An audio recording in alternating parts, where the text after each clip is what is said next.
What's up guys, Serge here. So one of the most intriguing rumors of the iPhone cycle is that Apple will update the iPhone SE from 2016 with a design to match that of the flagship iPhone X. Up till this point, those rumors have not been sustained by much evidence, but this week, a video on Chinese social media site Weibo purports to give us a sneak peek at this phone. As you can see, the alleged iPhone SE2 is shown as having a similar notch, screen and vertical rear camera arrangement as the premium model, but with an overall boxy appearance. While many users will believe that this is a real iPhone SE2, but according to me, this could be fake.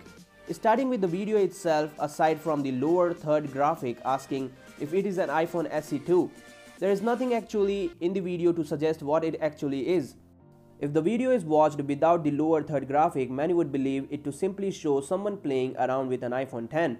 The notch at the top seems to have the same proportions as the iPhone X, and the home icons and general interface seems quite like users would expect as well.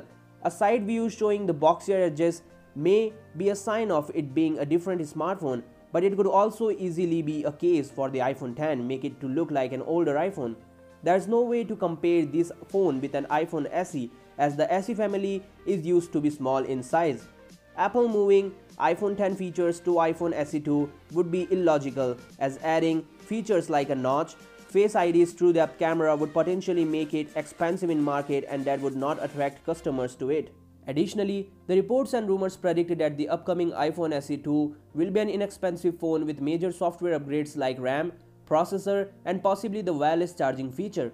But there will be not much design upgrades on the upcoming iPhone. Apple could follow the 18:9 aspect ratio, which will make an iPhone to look like this. Current rumors claims that Apple will introduce the iPhone SE2 in 2018 itself. If it exists at all, we'll come to know about it late in second quarter, perhaps in May or June. Apple has also confirmed the WWDC event to kick off June 4 in San Jose, and we all are waiting for Apple's reply for the all-new Galaxy S9 and S9 Plus. And yeah, tell me your thoughts about this in the comments down below, and I'll see you guys tomorrow. Peace out.